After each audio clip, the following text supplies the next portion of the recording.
ordinary type of the well bred young Englishman, but his eyes were grey and his mouth straight and firm. She came to a standstill. Her eyes seemed to be questioning him. She scarcely understood his attitude.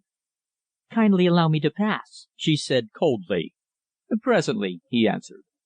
Her veil was still raised, and the flash of her eyes would surely have made a weaker man quail. But Wrayson never flinched. "What do you mean by that?" she demanded. "I have explained my presence in your room. It was an accident which I regret. Let me pass at once." "You have explained your presence here," he answered, "after a fashion. But you have not explained what your object may be in making use of that key to enter Mr. Barnes' flat. Are you proposing to subject his belongings to the same inspection as mine?" he asked, pointing to his disordered desk. "My business with Mr. Barnes is no concern of yours," she exclaimed haughtily. "Under ordinary circumstances, no," he admitted. "But these are not ordinary circumstances. Forgive me if I speak plainly. I found you engaged in searching my desk. The presumption is that you wish to do the same thing to Mr. Barnes." "And if I do, sir," she demanded, "what concern is it of yours? How do you know that I have not permission to visit his rooms, that he did not himself give me this key?" She held it out before him. He glanced at it and back into her face. "The supposition," he said, "does not commend itself to me." "Why not?"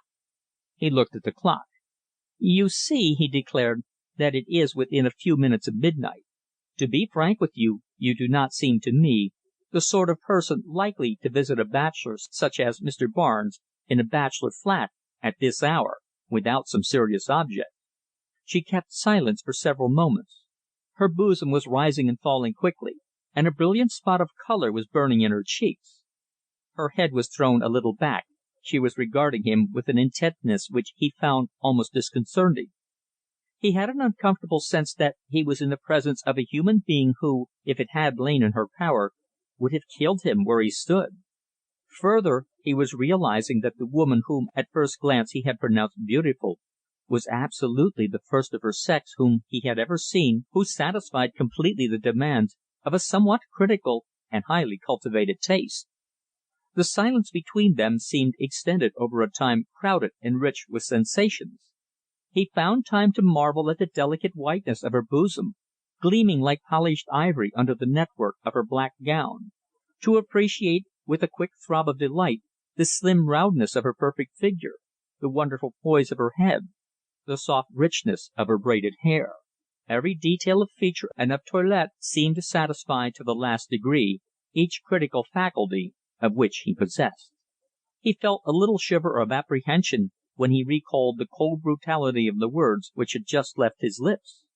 Yet how could he deal with her differently? "Is this man Morris Barnes your friend?" she asked, breaking a silence which had done more than anything else to unnerve him. "No," he answered. "I scarcely know the man.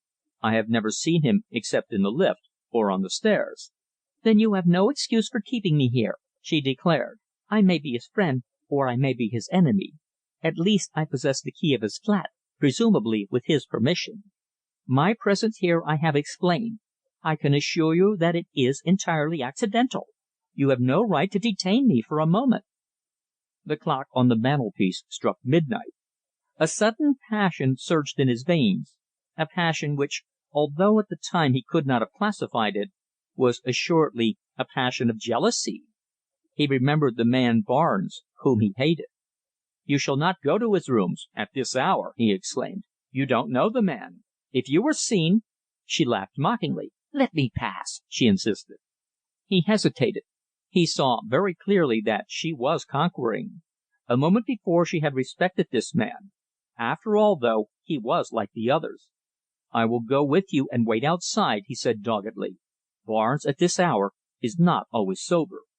Her lips curled. "Be wise," she said, "and let me go. I do not need your protection or " She broke off suddenly. The interruption was certainly startling enough. From a table only a few feet off came the shrill tinkle of a telephone bell. Wrayson mechanically stepped backwards and took the receiver into his hand. "Who is it?" he asked. The voice which answered him was faint but clear. It seemed to Wrayson to come from a long way off. "Is that Mr. Wrayson's flat in Cavendish Mansions?"